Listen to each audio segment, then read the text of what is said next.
ಆಡಳಿತ ಮಂಡಳಿಗೆ ಸಮಿತಿಗೆ ಹಾಗೂ ಮಾನ್ಯ ತಹಶೀಲ್ದಾರ್ ಸಾಹೇಬರಿಗೆ ಹಾಗೂ ಇಲ್ಲಿ ನೆರೆದಿರ್ತಕ್ಕಂಥ ಹಿಂದುಳಿದ ವರ್ಗಗಳ ಎಲ್ಲ ನಾಯಕರಿಗೆ ವಂದಿಸ್ತಾ ಬ್ರಹ್ಮಶ್ರೀ ನಾರಾಯಣ ಗುರುಗಳ 170ನೇ ಜಯಂತಿ ಹಾಗೂ ಸಾಮಾಜಿಕ ನ್ಯಾಯದ ಹರಿಕಾರ, ದೇಶ ಕಂಡಂತಹ ಅಪ್ರತಿಮ ನಾಯಕನಾದಂತಹ ದೇವರಾಜ ಅರಸರ 109ನೇ ಜಯಂತಿಗೆ ನಾವೆಲ್ಲ ಆಗಮಿಸಿದ್ದೇವೆ.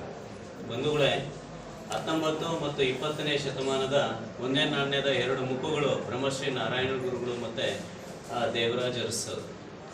ಇವರಿಬ್ಬರು ಕೂಡ ಬ್ರಹ್ಮಶ್ರೀ ನಾರಾಯಣ ಗುರುಗಳು ಕೇರಳನಲ್ಲಿ 1854ರಲ್ಲಿ ಆಗಸ್ಟ್ 20ನೇ ತಾರೀಕಂದು ಜನಿಸ್ತಾರೆ. ಹೀಳವ ಅಂತಕ್ಕಂಥ ಒಂದು ಸಣ್ಣ ಕೆಳವರ್ಗದ ಕೆಳಜಾತಿಯ ಕುಟುಂಬದಲ್ಲಿ ಜನಿಸ್ತಕ್ಕಂಥ ಮಹಾನ್ ಚೇತನ ಬ್ರಹ್ಮಶ್ರೀ ನಾರಾಯಣ ಗುರುಗಳು.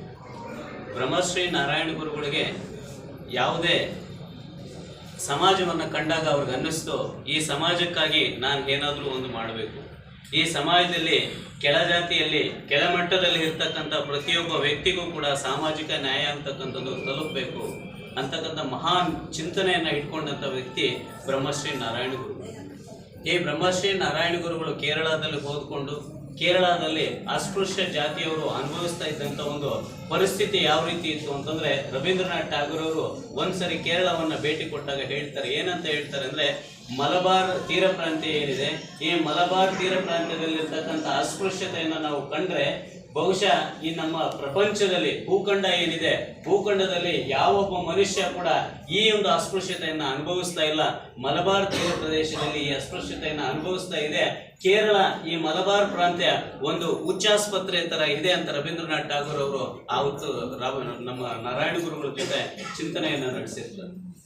ರವೀಂದ್ರನಾಥ್ ಠಾಗೂರ್ ಅವರೆಲ್ಲ ನಮ್ಮ ರಮಣ ಮಹರ್ಷಿಗಳು ಕೂಡ ಅಷ್ಟೇ. ರಮಣ ಮಹರ್ಷಿಗಳು ಭೇಟಿ ನೀಡಿದಾಗ ರಮಣ ಮಹರ್ಷಿಗಳು ಆ ಕಾಲದಲ್ಲೂ ಕೂಡ ಕೇರಳದ ಪರಿಸ್ಥಿತಿ ಅದೇ ರೀತಿ ಇರುತ್ತೆ.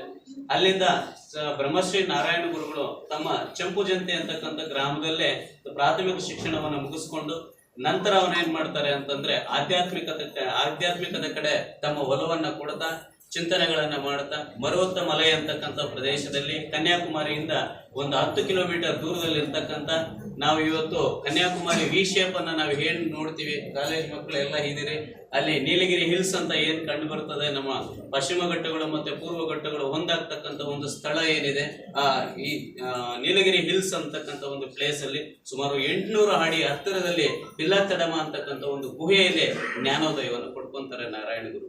ಜ್ಞಾನೋದಯವನ್ನು ಪಡ್ಕೊಂಡು ನಮ್ಮ ಇಡೀ ಕೇರಳವನ್ನೆಲ್ಲ ಕೂಡ ಅವರು ಸುತ್ತಾಡಿ ನಾರಾಯಣ ಗುರುಗಳಿಗೆ ಏನ್ ಹೇಳ್ತಾರೆ ಅಂತಂದ್ರೆ, ಅಂಬೇಡ್ಕರ್ ಅವರ ಚಿಂತನೆಗೆ ತುಂಬಾ ಹತ್ತಿರವಾದಂತ ಒಂದು ಚಿಂತನೆ. ಅವ್ರು ಹೇಳ್ತಾರೆ, ಪ್ರತಿಯೊಂದು ಊರಿನಲ್ಲಿ ದೇವಾಲಯ ಇರಬೇಕು, ದೇವಾಲಯದಲ್ಲಿ ಗ್ರಂಥಾಲಯ ಇರಬೇಕು ಅಂತ ಹೇಳಿದಂತ ಮೊಟ್ಟ ಮೊದಲ ವ್ಯಕ್ತಿ ಸಾಮಾಜಿಕ ನ್ಯಾಯದ ಹರಿಕಾರ ಬ್ರಹ್ಮಶ್ರೀ ನಾರಾಯಣ ಗುರು.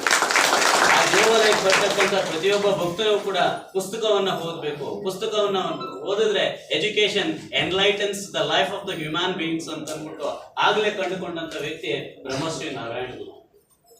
ಹಾಗೆ ಮಾಡಿ ಕೇರಳದುದ್ದಕ್ಕೂ ಮತ್ತೆ ಕರ್ನಾಟಕದ ಮಲಬಾರ್ ತೀರದಲ್ಲೂ ಸುಮಾರು 30ಕ್ಕೂ ಹೆಚ್ಚು ದೇವಾಲಯಗಳನ್ನ ನಿರ್ಮಿಸಿದಾಗ ಮೇಲ್ಜಾತಿಯವರು ಬ್ರಹ್ಮಶ್ರೀ ನಾರಾಯಣ ಗುರುಗಳಿಗೆ ಅಪೋಸ್ ಮಾಡಿದಾಗ ಬ್ರಹ್ಮಶ್ರೀ ನಾರಾಯಣ ಗುರುಗಳು ಹೇಳ್ತಾರೆ, ಏನಂತ ಹೇಳ್ತಾರೆ, ಅರವಿಪುರಮಲ್ಲಿ ಒಂದು ದೇವಾಲಯವನ್ನ ಮಾಡ್ತಾರೆ, ಶಿವನ ದೇವಾಲಯವನ್ನ ಮಾಡ್ತಾರೆ. ಶಿವನ ದೇವಾಲಯವನ್ನ ಮಾಡಿದಾಗ ಎಲ್ಲ ಸರಿ ಹೋಗುತ್ತೆ, ಕಾಡನ್ನೆಲ್ಲ ರೆಡಿ ಮಾಡ್ತಾರೆ.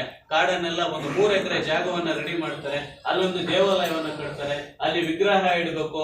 ವಿಗ್ರಹ ಯಾರು ಕೊಡೋದಿಲ್ಲ. ಮೇಲ್ಜಾತಿಯವ್ರಿಗೆ ವಿಗ್ರಹವನ್ನು ಕೊಡ್ತಾರೆ, ಕೆಳಜಾತಿಯವ್ರಿಗೆ ವಿಗ್ರಹವನ್ನು ಕೊಡೋದಿಲ್ಲ. ಆಗ ನಾರಾಯಣ ಗುರುಗಳು ನದಿಯಲ್ಲಿ ಮುಳುಗಿ ಒಂದು ಕಲ್ಲನ್ನ ತಗೊಂಡು ಬಂದು ಪ್ರತಿಷ್ಠಾಪನೆ ಮಾಡ್ತಾರೆ. ಎಲ್ಲರೂ ಕೇಳ್ತಾರೆ. ಆಗ ಅವ್ರು ಹೇಳ್ತಾರೆ, ಇದು ಮೇಲ್ಜಾತಿಯ ಶಿವ ಅಲ್ಲ, ಕೆಳಜಾತಿಯ ಶಿವ, ನಾವೇ ಅರ್ಚಕರು, ನಮ್ಮದೇ ದೇವರು, ಇದು ನಮ್ಮದೇ ಶಿವ ಅಂತ ಅಂದ್ಬಿಟ್ಟು ಅರವಿಪುರಮಲ್ಲಿ ನಾರಾಯಣ ಗುರುಗಳು ಆ ರೀತಿ ಮಾಡ್ತಾರೆ.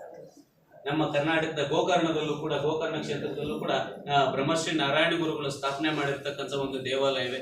ಇಡೀ ನಮ್ಮ ಕರ್ನಾಟಕ, ಕೇರಳ, ತಮಿಳುನಾಡು ಸೇರಿದಂತ ದಕ್ಷಿಣ ಭಾರತದಲ್ಲಿ ಒಂದು ಮಹಾನ್ ಚೇತನವಾಗಿ ಮಿಂಚಿ ಸಾಮಾಜಿಕ ನ್ಯಾಯ, ಸಮಾಜದ ಕಟ್ಟಕಡೆ ವ್ಯಕ್ತಿಗೂ ಕೂಡ ಸಾಮಾಜಿಕ ನ್ಯಾಯ ಹೋಗ್ಬೇಕು ಅಂತ ಹೇಳಿ ಬ್ರಹ್ಮಶ್ರೀ ನಾರಾಯಣ ಗುರುಗಳು ಕರ್ನಾಟಕದಲ್ಲಿ ಓಡಾಡಿ ನಮ್ಮ ಜನರಲ್ಲಿ ಚೇತನವನ್ನು ತುಂಬಿಕೊಟ್ಟಿದ್ದಾರೆ. ಅದೇ ರೀತಿ ನಾವು ಕೂಡ ಅಷ್ಟೇನೆ, ಜಯಂತಿಗಳು ಬಂದಾಗ 109ನೇ ಜಯಂತಿ ಬರುತ್ತೆ, ನೆಕ್ಸ್ಟ್ 110ನೇ ಜಯಂತಿ ಬರುತ್ತೆ, 170ನೇ ಜಯಂತಿ ಬರುತ್ತೆ, ನೆಕ್ಸ್ಟ್ 171 ಬಂದೇ ಬರುತ್ತೆ. ನೀವು ಇರಲ್ಲ, ನಾವು ಇರಲ್ಲ, ಯಾರು ಇಲ್ದಿದ್ರು ಕೂಡ ಜಯಂತಿಗಳು ಮಾಡ್ಕೊಂತ ಇರ್ತೀವಿ.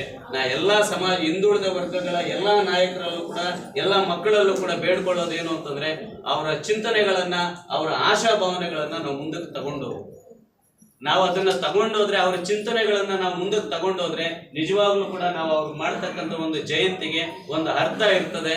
ಇಲ್ಲ ಅಂತಂದ್ರೆ ಎಲ್ಲ ಇದೊಂದು ಕಮ್ಯುನಿಟಿಗೆ ಒಂದು ಸಮುದಾಯಗಳಿಗೆ ಸೀಮಿತವಾಗಬಾರ್ದು. ಯಾವುದೇ ಜಯಂತಿ ಆಗ್ಬೋದು, ಅಂಬೇಡ್ಕರ್ ಹತ್ರ ಹಿಂದ ಹಿಡಿದು ನಮ್ಮ ನಾರಾಯಣ ಗುರುಗಳವರೆಗೂ ಒಂದು ಜಯಂತಿ ಒಂದು ಸಮುದಾಯಕ್ಕೆ ಸೀಮಿತವಾಗಬಾರ್ದು. ಅವರು ಸಮುದಾಯಕ್ಕೆ ಅಂತ ದುಡಿದಂತ ನಾಯಕರು ಯಾರೂ ಅಲ್ಲ, ಅವರು ಸಮಾಜಕ್ಕೆ ಅಂತ ದುಡಿದಂತ ನಾಯಕರು. ಅದಕ್ಕೇನೆ ಅವ್ರನ್ನ ಸಾಮಾಜಿಕ ಸುಧಾರಕರು ಅಂತ ಕರಿತೀವಿ. ಸಾಮಾಜಿಕ ಸುಧಾರಕರು ಅಂದ್ರೆ ಇಡೀ ಸಮಾಜವನ್ನ ಶುದ್ಧಿ ಮಾಡೋದಕ್ಕೆ ಭಗವಂತನ ರೂಪದಲ್ಲಿ ಅವತರಿಸಿದಂತ ಒಂದು ಮಹಾನ್ ಚೇತನಗಳು ಬ್ರಹ್ಮಶ್ರೀ ನಾರಾಯಣ ಗುರುಗಳಾಗಿರ್ಬೋದು, ದೇವರಾಜ ಅರಸ್ ಆಗಿರ್ಬೋದು, ಎಲ್ಲಾ ಚೇತನಗಳು ಕೂಡ ಆಗಿರ್ಬೋದು ಅಂತ ಹೇಳ್ತಾ ನನ್ನ ಈ ಒಂದು 2 ಮಾತುಗಳನ್ನು ಹೇಳೋದಕ್ಕೆ ಅವಕಾಶ ಕೊಟ್ಟಂತ ಎಲ್ಲರಲ್ಲೂ ವಂದಿಸ್ತಾ ನನ್ನ ಮಾತನ್ನ ಮುಗಿಸ್ತಾ ಇದ್ದೀನಿ. ಜೈ ಹಿಂದ್, ಜೈ ಕರ್ನಾಟಕ.